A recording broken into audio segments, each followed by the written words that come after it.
है तो कोई बंदिश नहीं है। पंजाब में एक बार गेड़ा भी चक्कर लगाकर देख लीजिए। किसानों के इन कानूनों को पीछे ना धकेल सके तो मुझे लग रहा है आने वाले समय में हम कहीं भी मीटिंग चलानी है वो अभिमन्यु जी कहाँ पे है? हाँ आइए, वो एजेंडे पर कुछ बात करवाकर बैठक को आगे चलाएं। धन्यवाद। बहुत बहुत बोल ही चुके हैं उस पर। निवेदन ये है सब साथी इन मुद्दों पे ही रहे, अपने एजेंडे पर ही अपनी बात रखें। पहला तो ये है कि अब सब जानते हैं कि आज के दिन तो ये एक राक्षस के तौर पे 3 कृषि कानून किसानों के सामने खड़े हैं, वो इस राक्षस को कैसे खत्म किया जाए। 5 तारीख का कॉल है अखिल भारतीय किसान कांग्रेस कमेटी का, उसके 5 तारीख के चक्का जाम का समर्थन करेंगे। साथ ही 26-27 के कार्यक्रम की रूपरेखा बैठ के बनाएंगे। अब इसके बाद बल्लेबाजी बताएंगे। रहा है पिछली दिन 27 तारीख को एक बैठक यहाँ पे हुई है और उसमें जो कार्यक्रम तय किए थे उन्हीं को आज एक बार फिर मीटिंग यहाँ पे राष्ट्रीय किसान महासंघ की हुई है और इसमें और भी अन्य जो संगठन है बाहर रहे थे वो भी आज इसमें शामिल हुए हैं। और इसमें ये तय किया गया है कि जो 5 तारीख का उन्होंने कार्यक्रम दिया, जैसे कक्का जी ने बताया, वो हम करेंगे, उसका समर्थन करते हैं। जो 26 और 27 तारीख का कार्यक्रम उन्होंने दिया है उसमें थोड़ा एक कन्फ्यूजन है। उन्होंने 2 दिन का काम का ऐलान किया है, 26 और 27 का दिल्ली आने का।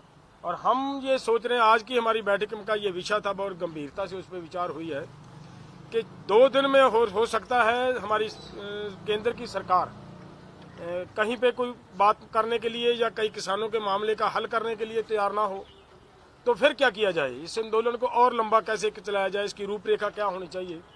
इसके लिए हमारी ये जो आज 11 मेंबरों की कमेटी बनाई गई है और वो कमेटी और जो उस दिन कमेटी बनी है, दोनों कमेटियां मिलकर बैठकर एक बैठक तय करेंगे हम उनके साथ, और उस बैठक में इसकी नई रूपरेखा तैयार करेंगे कि उसका आंदोलन जो हो रहा है 26 और 27 वाला, वो ऐसा आंदोलन हो कि देश में एक मिसाल कायम हो जाए कि देश का किसान आज इकट्ठा होकर लड़ रहा है तो बहुत बड़ी संख्या में हो वो आंदोलन हो। उसके लिए रूपरेखा तैयार करेंगे। और कोर कमेटी के जो 11 सदस्य हमारे आज सिलेक्ट किए गए हैं वो अलग अलग स्टेटों से तय किए गए हैं। जैसे हमारे ये शिव कुमार कक्का जी हैं, ऋषिपाल मावता जी हैं, उधर हमारे अपना महाराष्ट्र से लक्ष्मण वांगे जी हैं, और पंजाब से हमारे मंजीत सिंह जी हैं, इधर सेवा सिंह आर्या जी हैं, ये हमारे कश्मीर से हैं, उधर हमारे पंजाब अपना राजस्थान से भाई साहब संतवीर सिंह जी हैं, और एक उनमें उस कमेटी में दास भी हूँ, मैं भी हूँ। और ये 11 सदस्यों की ये एक कमेटी बनाई गई है।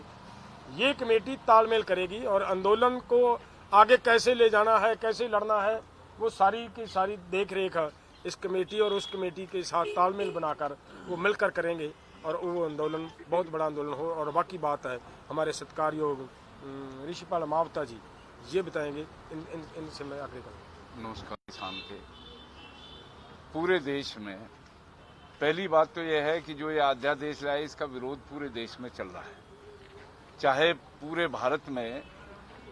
कारण ये रहा कि सरकार की जो तानाशाही है और इस तानाशाही के विरोध में पूरा हिंदुस्तान का किसान एकजुट है।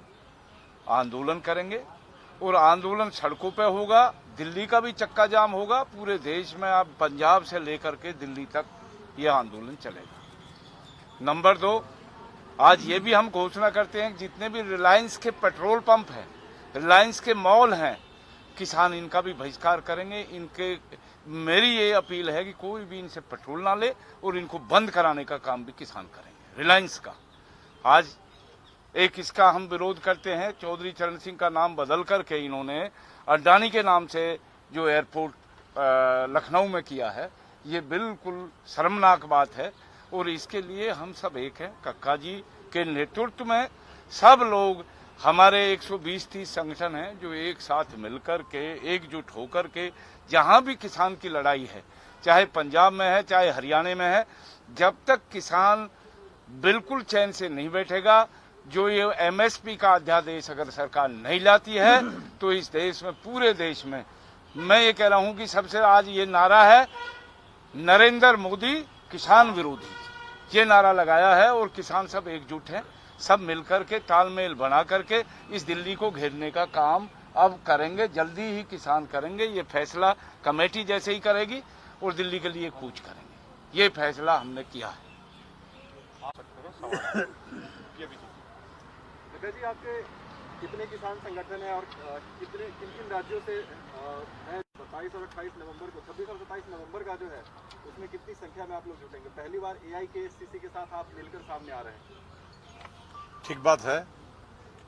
आज जो हम संदेश देना चाहते हैं पूरे देश को, वो संदेश बहुत स्पष्ट है कि भारत का संपूर्ण किसान संगठन आज एकजुट होकर ये जो 3 अध्यादेश है, जो डेथ वारंट के लिए कहा गया है, इसके खिलाफ जिस स्तर पर लड़ाई लड़ना पड़ेगी लड़ेंगे। हमारे साथ जितने भी संगठन राजनीतिक हैं पूरे देश के, वो एक साथ हैं और हम ऑल इंडिया किसान कोऑर्डिनेशन कमेटी के साथ में मिलकर, दोनों कंधे से कंधा मिलाकर इस लड़ाई को लड़ेंगे। अब सरकार आप पर ये आरोप लगाती है जी, जो भी किसान संगठन इसका विरोध कर रहे हैं उन पर आरोप लगा रही है कि आप लोग बिचौलिए के बिहाफ में काम कर रहे हैं जी, जबकि आप अब 500 से ज्यादा किसान संगठन इस संघर्ष में जुड़ जाएंगे जी। इस पर आपकी क्या टिप्पणी? देखिए, सरकार का तो काम ये है, हम पहले कांग्रेस का विरोध करते थे तो हम पर आरोप था कि हम संघ के आदमी हैं। अब हम संघ का विरोध करते हैं बीजेपी का तो बोल देते हैं कांग्रेस के आदमी हैं। तो ये तो आरोप प्रत्यारोप लगते रहेंगे, क्योंकि जो व्यक्ति काम करेगा, हम किस बिचौलिए के बीच में काम कर रहे हैं उसका सरकार नाम उजागर करे। ये सरकार जुमलेबाजी से नहीं चलेगी ना कि साहब अध्यादेश बहुत अच्छा है, इसमें बड़ा फायदा है। हम प्रधानमंत्री जी से, कृषि मंत्री जी से डिबेट करने को तैयार हैं। अगर मैं जरा सी भी नैतिकता है तो हमने डिबेट करें, वो कि किस बात की बात को कर रहे हैं आप। हम बताते हैं कि डेथ वारंट से कम नहीं है ये जो 3 अध्यादेश है। कई किसान संगठनों को रक्षा मंत्री ने अपने आवास पर बुलाकर केंद्रीय कृषि मंत्री से बैठक कराई है। क्या आप लोगों के पास भी कोई निमंत्रण आया था? आप बैठक करेंगे, बातचीत की कोई उम्मीद है उससे? देखिए, हमारे पास अभी तक कोई निमंत्रण नहीं आया है और जो चर्चाएं हुई हैं उसका हमको ज्यादा जानकारी नहीं है, क्योंकि ये 2-4 जो पूंजीपति हैं बड़े, और जो 12 लाख हजार करोड़ का कृषि का व्यापार है पूरे देश का, इस कृषि के व्यापार दुनिया का सबसे बड़ा व्यापार है। इस व्यापार पर वो 4 जो बड़े एजेंट इस देश के उद्योगपति हैं, उनकी निगाह है। ये उनका ड्राफ्ट है। कृषि मंत्री को तो पता ही नहीं है कि ये अध्यादेश कब पास हो गया। देश के किसी व्यक्ति को नहीं पता है। वो तो केवल एक ही बात कह पाए हैं पीएम के सामने कि साहब बहुत अच्छा है।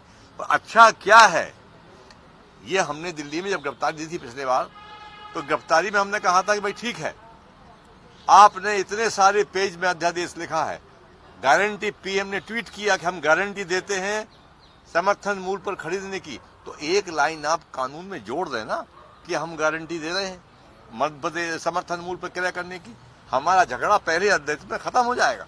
तो सरकार अपने कानून में क्यों नहीं गारंटी देना चाहती? सरकार की नीयत में खोट है। धन्यवाद साहब, एक सवाल है कि पंजाब यूरिया DAP ਉਹਦੀ किल्लत वध रही है। कैप्टन अमरिंदर सिंह दिल्ली पहुंच रहे ने, वो भी धरना देने की गल कर रहे हैं कि ਅਸੀਂ ਧਰਨੇ ਤੇ ਬੈਠਾਂਗੇ, ਰਾਸ਼ਟਰਪਤੀ ਸਾਨੂੰ ਸਮਾਂ ਨਹੀਂ ਦੇ ਰਹੇ। ਉਹਨੂੰ ਕਿਵੇਂ ਦੇਖਦੇ ਹੋ? ਦੇਖੋ, ਪਹਿਲਾਂ ਬਹੁਤ ਲੰਬਾ ਸਮਾਂ ਕਰੋਨਾ ਦੇ ਦੌਰਾਨ ਇਹ ਬੰਦ ਰਹੀਆਂ ਰੇਲ ਗੱਡੀਆਂ, ਕੋਲਾ ਨਹੀਂ ਘਟਿਆ। ਲੇਕਿਨ ਅੱਜ ਵੀ ਕੋਲਾ ਘਟਣ ਵਾਲੀ ਜਾਂ ਕੋਈ ਹੋਰ ਕੋਈ ਗੱਲ ਨਹੀਂ ਸੀ। ਅਸੀਂ ਰੇਲ ਗੱਡੀਆਂ ਜਿਹੜੀਆਂ ਕਿਸਾਨਾਂ ਨੇ ਛੱਡੀਆਂ, ਉਹ ਇਸ ਗੱਲ ਦੇ ਉੱਤੇ ਜਿਹੜੀਆਂ ਮਾਲ ਗੱਡੀਆਂ ਛੱਡੀਆਂ ਸੀ, ਛੱਡੀਆਂ ਗਈਆਂ ਸੀ ਕਿ ਇਹਨਾਂ ਨੇ ਸਾਡੇ ਅੰਦੋਲਨ ਨੂੰ ਬਦਨਾਮ ਕਰਨ ਵਾਸਤੇ ਸਾਡੇ ਕਿਸਾਨਾਂ ਦੇ ਵਿੱਚ ਇੱਕ ਤਰ੍ਹਾਂ ਦੀ ਅਫਵਾਹ ਫੈਲਾਈ ਜਾਣੀ ਹੈ ਕਿ ਤੁਹਾਨੂੰ ਖਾਦ ਇਸ ਕਰਕੇ ਨਹੀਂ ਮਿਲਦੀ ਕਿਉਂਕਿ ਕਿਸਾਨ ਰੇਲਵੇ ਲਾਈਨ ਤੇ ਬੈਠਾ ਹੈ, ਖਾਦ ਆ ਨਹੀਂ ਰਹੀ। ਇਸ ਗੱਲ ਨੂੰ ਧਿਆਨ 'ਚ ਲੈਂਦਿਆਂ ਅਸੀਂ ਇਸ ਲਾਈਨ ਤੋਂ ਉੱਠ ਕੇ ਇੱਕ ਗੱਲ ਕਰੀ ਸੀਗੀ ਕਿ ਅਸੀਂ ਮਾਲ ਗੱਡੀਆਂ ਛੱਡਦੇ ਹਾਂ। ਅਗਰ ਸੱਚੀਓ ਇਹਨਾਂ ਨੂੰ ਫਿਕਰ ਆ ਲੋਕਾਂ ਦਾ, ਪੰਜਾਬ ਦੇ ਲੋਕਾਂ ਦਾ ਫਿਕਰ ਸੀ, ਦੇਸ਼ ਦੇ ਲੋਕਾਂ ਦਾ, ਫਿਰ ਸਾਨੂੰ ਤਾਂ ਇਹ ਵੀ ਕਿਹਾ ਇੱਕ ਦਿਨ ਕਿ ਜਿਹੜੇ ਮਿਲਟਰੀ ਬੈਠੀ ਹੈ ਸਾਡੀ ਅੱਗੇ ਜੰਮੂ ਕਸ਼ਮੀਰ ਦੇ ਵਿੱਚ, ਉਹਨਾਂ ਲਈ ਖਾਣ ਦਾ ਸਮਾਨ ਨਹੀਂ, ਉਹ ਵਿਚਾਰੇ ਸਾਡੇ ਬੱਚੇ ਭੁੱਖੇ ਮਰਨਗੇ। ਤੁਹਾਡੇ ਬੱਚੇ ਕੀ ਗੱਲ ਅੱਜ ਸਰਕਾਰ ਨੂੰ ਨਹੀਂ ਫਿਕਰ ਉਹਨਾਂ ਦਾ ਵੀ ਉਹ ਭੁੱਖੇ ਮਰਨਗੇ? ਇਸ ਕਰਕੇ ਸਰਕਾਰ ਇਹਨਾਂ ਤਰੀਕਿਆਂ ਦੇ ਨਾਲ ਸਾਡੇ ਅੰਦੋਲਨ ਨੂੰ ਹੋਰ ਬਦਨਾਮ ਕਰਨਾ ਚਾਹੁੰਦੀ ਹੈ, ਹੋਰ ਖਰਾਬ ਕਰਨਾ ਚਾਹੁੰਦੀ ਹੈ। ਲੇਕਿਨ ਸਰਕਾਰ ਦੀਆਂ ਇਹਨਾਂ ਚਾਲਾਂ ਦੇ ਉੱਤੇ ਅੱਜ ਦਾ ਕੋਈ ਅਸਰ ਨਹੀਂ ਪੈਣਾ। ਇਹ ਜਿਹੜੀ ਇਹ ਕਹਿ ਰਹੇ ਨਾ ਯੂਰੀਆ ਦੀ ਘਾਟ ਆਊਗੀ, ਯੂਰੀਆ ਨਹੀਂ ਮਿਲਣੀ। ਮੈਂ ਕਲੀਅਰ ਕਰਾਂ ਤੁਹਾਡੇ ਮਾਧਿਅਮ ਦੇ ਰਾਹੀਂ, ਸਾਡੇ ਕਿਸਾਨ ਇਹ ਕਹਿ ਰਹੇ ਨੇ ਜਿਹੜੇ ਰੇਲਵੇ ਟਰੈਕਾਂ ਦੇ ਉੱਤੇ ਅੱਜ ਸਟੇਸ਼ਨਾਂ ਤੇ ਬੈਠੇ ਨੇ, ਉਹ ਕਹਿੰਦੇ ਜੀ ਬਿਲਕੁਲ ਯੂਰੀਆ ਨਾ ਮਿਲੇ, ਬਿਲਕੁਲ DAP ਨਾ ਮਿਲੇ, ਬਿਲਕੁਲ ਡੀਜ਼ਲ ਨਾ ਮਿਲੇ, ਕੁਝ ਨਾ ਮਿਲੇ। ਜਿਸ ਦਿਨ ਅਸੀਂ ਇਹ ਐਲਾਨ ਕੀਤਾ ਵੀ ਅਸੀਂ ਰੇਲਵੇ ਮਾਲ ਗੱਡੀਆਂ ਛੱਡਦੇ ਹਾਂ, ਸਾਨੂੰ ਹਜ਼ਾਰਾਂ ਕਿਸਾਨਾਂ ਨੇ ਮੈਸੇਜ ਦਿੱਤੇ ਕਿ ਪ੍ਰਧਾਨ ਜੀ ਤੁਸੀਂ ਨਹੀਂ ਛੱਡਣੀਆਂ ਸੀ, ਹਜੇ ਵੀ ਨਹੀਂ ਛੱਡਣੀਆਂ ਸੀ। ਔਰ ਕਿਸਾਨ ਇਸ ਗੱਲ ਲਈ ਤਿਆਰ ਬੈਠਾ ਹੈ ਕਿ ਫਸਲ ਦੀ ਕੋਈ ਚਿੰਤਾ ਨਹੀਂ, ਸਾਨੂੰ ਪਤਾ ਹੈ ਕਿ ਸਾਡੀ ਜ਼ਮੀਨ ਜਾਣੀ ਹੈ, ਜ਼ਮੀਨ ਦੀ ਵੈਲਿਊ ਵੱਧ ਹੈ, ਫਸਲ ਦੀ ਵੈਲਿਊ ਬਹੁਤ ਥੋੜੀ ਹੈ ਜ਼ਮੀਨ ਦੇ ਸਮਾਨ ਅੰਤਰ। ਇਸ ਕਰਕੇ ਇਸ ਲੜਾਈ ਦੇ ਵਿੱਚ ਕਿਸਾਨ ਸਾਡੇ ਨਾਲ ਹੈ। ਸਰਕਾਰ ਜਿੰਨੇ ਮਰਜ਼ੀ ਜੁਮਲੇ ਵਰਤ ਲੇ, ਜਿੰਨੇ ਮਰਜ਼ੀ ਦਾਅ ਪੇਚ ਵਰਤ ਲੇ, ਸਰਕਾਰ ਦਾ ਕੋਈ ਦਾਅ ਪੇਚ ਮਤਲਬ ਕਿਸਾਨ ਕਾਮਯਾਬ ਨਹੀਂ ਹੋਣ ਦੇਣਗੇ। ਤੁਸੀਂ ਪਿਛਲੀ ਵਾਰ ਜਿਹੜੀ ਬੈਠਕ ਹੋਈ ਕ੍ਰਿਸ਼ੀ ਭਵਨ ਦੇ, ਤੁਸੀਂ ਉਹਦੇ ਵਿੱਚ ਮੌਜੂਦ ਸੀ, ਤੁਸੀਂ ਲੋਕ ਬਾਹਰ ਨਿਕਲੇ, ਤੁਸੀਂ ਕਿਹਾ ਕਿ ਸਾਡੇ ਨਾਲ ਸਰਕਾਰ ਨੇ ਧੱਕਾ ਕੀਤਾ, ਇਹ ਵਿਵਹਾਰ ਸਰਕਾਰ ਦਾ ਠੀਕ ਨਹੀਂ, ਸਾਨੂੰ ਬੁਲਾ ਕੇ ਜਿਹੜਾ ਕੰਮ ਕੀਤਾ ਗਿਆ। ਹੁਣ ਤੁਸੀਂ ਲੋਕ ਤਿਆਰ ਹੋ ਦਿੱਲੀ ਆਉਣ ਲਈ ਕਿ ਜੇਕਰ ਸਰਕਾਰ ਬੁਲਾਉਂਦੀ ਹੈ ਗੱਲਬਾਤ ਕਰਨ ਲਈ? ਦੇਖੋ, ਪਹਿਲੀ ਤਾਂ ਗੱਲ ਇਹ ਹੈ ਕਿ ਸਾਡੀ ਸਰਕਾਰ ਨੂੰ ਅਸੀਂ ਇਹ ਕਿਹਾ ਸੀ ਕਿ ਸਾਡੇ ਨਾਲ ਗੱਲ ਉਹ ਕਰੇ ਜਿਹੜਾ ਸਾਡੇ ਮਸਲੇ ਦਾ ਸਮਾਧਾਨ ਕਰ ਸਕਦਾ ਹੈ, ਜਿਹੜਾ ਇਸ ਮਸਲੇ ਦਾ ਹੱਲ ਕਰ ਸਕਦਾ ਹੈ। ਕੇਵਲ ਗੱਲਾਂ ਬਾਤਾਂ ਨਾਲ ਨਹੀਂ ਗੱਲ ਬਣਨੀ। ਇਹਨਾਂ ਨੇ ਉਸ ਮੀਟਿੰਗ ਦੇ ਵਿੱਚ ਸਾਨੂੰ ਸੱਦ ਕੇ ਸਾਨੂੰ ਸਮਝਾਉਣ ਦਾ ਯਤਨ ਕੀਤਾ ਵੀ ਕਾਨੂੰਨਾਂ ਦੇ ਵਿੱਚ ਆਹ ਕੁਝ ਲਿਖਿਆ ਹੈ। ਔਰ ਉਸ ਮੀਟਿੰਗ ਦੇ ਵਿੱਚ ਅਸੀਂ ਬੜਾ ਠੋਕ ਕੇ ਗੱਲ ਕਹੀ ਸੀ ਵੀ ਤੁਸੀਂ ਸਾਨੂੰ ਪੜ੍ਹਾਓ ਨਾ, ਅਸੀਂ ਇੰਨੇ ਕੁ ਤਾਂ ਪੜ੍ਹੇ ਆ, ਸਾਡੇ ਪੰਜਾਬ ਦੇ ਵਿੱਚ ਵਕੀਲ ਲੋਕ ਹੈਗੇ ਨੇ, ਸਾਡੇ ਬੱਚੇ PhDਆਂ MA MSCਆਂ ਕਰ ਚੁੱਕੇ ਆ, ਸਭ ਪਤਾ ਲੋਕਾਂ ਨੂੰ ਵੀ ਇਹਦੇ ਵਿੱਚ ਕੀ ਹੈ, ਕਾਨੂੰਨ ਦੇ ਵਿੱਚ ਵਕੀਲ ਬੜੇ ਆ ਸਾਡੇ ਪੰਜਾਬ ਦੇ ਅੰਦਰ। ਇਸ ਕਰਕੇ ਜਿਹੜੀ ਤੁਹਾਡੀ ਇਹ ਹੈ ਗੱਲ, ਇਹ ਤੁਸੀਂ ਸਾਡੇ ਨਾਲ ਇੱਕ ਤਰ੍ਹਾਂ ਦੀ ਹੁਸ਼ਿਆਰੀ ਕਰ ਰਹੇ ਹੋ। ਸਾਨੂੰ ਇੱਥੇ ਸੱਦਿਆ ਵਰਚੁਅਲ ਮੀਟਿੰਗਾਂ ਦੇ ਵਾਸਤੇ, ਸਾਰੇ ਮੰਤਰੀ ਪੰਜਾਬ 'ਚ ਜਾ ਕੇ ਭੇਜੇ ਹੋਏ ਆ, ਇਸ ਕਰਕੇ ਅਸੀਂ ਉਹਦਾ ਵਿਰੋਧ ਕੀਤਾ ਸੀ। ਔਰ ਅੱਜ ਵੀ ਅਸੀਂ ਉਸ ਦਿਨ ਬਾਅਦ ਇਸ ਗੱਲ ਦੇ ਉੱਤੇ ਬੜੀ ਨਾਰਾਜ਼ਗੀ ਸੀ ਸਾਡੇ ਅੰਦਰ ਕਿ ਚਾਹੇ ਕੁਝ ਵੀ ਹੋਵੇ ਅਸੀਂ ਦਿੱਲੀ ਨਹੀਂ ਆਵਾਂਗੇ। ਅੱਜ ਦਿੱਲੀ ਦੀ ਸਰਕਾਰ ਵਾਪਸ ਜਾਂਦੀ ਹੈ, ਉੱਥੇ ਜਾਂਦੀ ਹੈ। ਪਰ ਫਿਰ ਵੀ ਮੈਂ ਕਹਿੰਦਾ ਜੇਕਰ ਸਰਕਾਰਾਂ ਸਾਡੇ ਨਾਲ ਗੱਲਬਾਤ ਕਰਦੀਆਂ, ਅਸੀਂ ਇਹ ਮੌਕਾ ਨਹੀਂ ਦੇਵਾਂਗੇ ਸਰਕਾਰ ਨੂੰ ਕਿ ਕਿਸਾਨ ਗੱਲਬਾਤ ਲਈ ਤਿਆਰ ਨਹੀਂ, ਕਿਸਾਨ ਗੱਲਬਾਤ ਲਈ ਨਹੀਂ ਆਉਂਦੇ। ਅਸੀਂ ਗੱਲਬਾਤ ਕਰਾਂਗੇ, ਟੇਬਲ ਤੇ ਬੈਠ ਕੇ ਗੱਲਬਾਤ ਕਰਾਂਗੇ। ਜੈਸੇ ਕੱਕਾ ਜੀ ਨੇ ਕਿਹਾ ਹੈ, ਸਾਡੇ ਨਾਲ ਕੋਈ ਬੈਠੇ ਤਾਂ ਸਹੀ, ਆ ਕੇ ਗੱਲ ਕਰੇ ਤਾਂ ਸਹੀ, ਮੈਦਾਨ 'ਚ ਤਾਂ ਆਵੇ। ਕਿਸਾਨ ਦੀ ਅੱਖ ਚੱਕ ਪਾਉਣ ਦੀ ਕਿਸੇ ਮੰਤਰੀ ਦੀ ਹਿੰਮਤ ਹੀ ਨਹੀਂ ਪੈ ਰਹੀ, ਸਾਰੇ ਇਸ ਗੱਲ ਤੋਂ ਭੱਜ ਰਹੇ ਨੇ। ਕੈਪਟਨ ਸਾਹਿਬ ਕੱਲ ਦਿੱਲੀ ਆ ਰਹੇ ਨੇ, ਉਹਨੂੰ ਕਿਵੇਂ ਦੇਖ ਰਹੇ ਹੋ? ਰਾਜਨੀਤੀ ਹੈ, ਇਹਨਾਂ ਲੋਕਾਂ ਦੀ ਰਾਜਨੀਤੀ ਹੈ, ਰਾਜਨੀਤੀ ਕਰ ਰਹੇ ਨੇ ਔਰ ਰਾਜਨੀਤੀ ਦੇ ਵਿੱਚੋਂ ਸਾਰਾ ਕੁਝ ਹੋ ਰਿਹਾ ਹੈ। ਅਗਰ ਮੈਂ ਕੈਪਟਨ ਅਮਰਿੰਦਰ ਸਿੰਘ ਨੇ ਜਿਹੜਾ ਉੱਥੇ ਪੰਜਾਬ ਦੇ ਵਿੱਚ ਮਤਾ ਪਾਇਆ ਹੈ, ਉਹ ਮਤਾ ਪਾਉਣ ਵਾਸਤੇ ਸਾਨੂੰ ਇਹ ਕਹਿਣਾ ਪਿਆ ਸੀਗਾ ਕਿ ਅਗਰ ਇੱਕ ਹਫ਼ਤੇ ਦੇ ਵਿੱਚ ਤੁਸੀਂ ਵਿਦਨ ਵੀਕ ਰੈਜੂਲੇਸ਼ਨ ਨਾ ਲੈ ਕੇ ਆਏ ਤੇ ਤੁਹਾਡਾ ਵੀ ਘਿਰਾਓ ਕਰਾਂਗੇ। ਔਰ ਜਦੋਂ ਘਿਰਾਓ ਦਾ ਐਲਾਨ ਕੀਤਾ, ਫਿਰ ਜਾ ਕੇ ਇਹਨਾਂ ਨੂੰ ਇਹ ਕਹਿਣਾ ਪਿਆ 14 ਤਰੀਕ ਨੂੰ ਕਿ ਅਸੀਂ 19 ਤਰੀਕ ਨੂੰ ਮਤਲਬ ਇਜਲਾਸ ਸੱਦ ਰਹੇ ਹਾਂ। ਸੋ ਜਿਹੜਾ ਉੱਥੋਂ ਵੀ ਜਿਹੜਾ ਹੋ ਰਿਹਾ ਹੈ, ਉਹ ਵੀ ਮਤਲਬ ਇਹਨਾਂ ਨਾਲ ਲੜਾਈ ਲੜ ਕੇ ਕਰਵਾ ਰਹੇ ਹਾਂ। ਅਸੀਂ ਕੋਈ ਕਿਸਾਨ ਅੰਦੋਲਨ ਦੀ ਜਿੱਤ ਹੈ ਇਹ, ਜਿੰਨਾ ਕਿ ਅਸੀਂ ਕਰਵਾ ਰਹੇ ਹਾਂ। ਔਰ ਦੂਸਰੀ ਵੱਡੀ ਗੱਲ ਹੈ ਕਿ ਇਹ ਜਿਹੜਾ ਮਤਾ ਪਿਆ ਹੈ ਨਾ, ਇਸ ਮਤੇ ਦੇ ਨਾਲ ਅੱਜ ਪੂਰੇ ਭਾਰਤ ਦੇ ਅੰਦਰ ਹੋਰ ਸਟੇਟਾਂ 'ਚ ਮਤੇ ਪੈਣੇ ਸ਼ੁਰੂ ਹੋਏ ਆ, ਮਤੇ ਪੈ ਰਹੇ ਨੇ। ਔਰ ਅਸੀਂ ਅੱਜ ਇਸ ਮਾਧਿਅਮ ਦੇ ਰਾਹੀਂ ਇਹ ਵੀ ਕਹਾਂਗੇ ਕਿ ਜਿਹੜੀਆਂ ਵੀ ਸਟੇਟਾਂ BJP ਵਿਰੋਧੀ ਸਰਕਾਰ ਹੈ, ਉਹਨਾਂ ਨੂੰ ਮਤੇ ਪਾਉਣੇ ਚਾਹੀਦੇ ਇਸ ਗੱਲ ਦੇ ਉੱਤੇ, ਤਾਂ ਕਿ ਸਾਡੇ ਕਿਸਾਨਾਂ ਦੀ ਮਸਲੇ ਦਾ ਹੱਲ ਹੋ ਸਕੇ। ਅਗਰ ਪ੍ਰਧਾਨ ਮੰਤਰੀ ਨਹੀਂ ਮੰਨਦਾ, ਉਹ ਮਤੇ ਪਾ ਕੇ ਤਾਂ ਗੱਲ ਕਰਨ ਆਪਦੀ। ਸੋ ਇਹ ਸਾਡਾ ਮਤਲਬ ਇਹ है। मेहरबानी सर। आप एक निवेदन है सभी मीडिया वाले बंधुओं से, अशोक कहाँ है, आप सबको एक प्रेस रिलीज दे देंगे, तो अशोक आपको प्रेस रिलीज दे आगे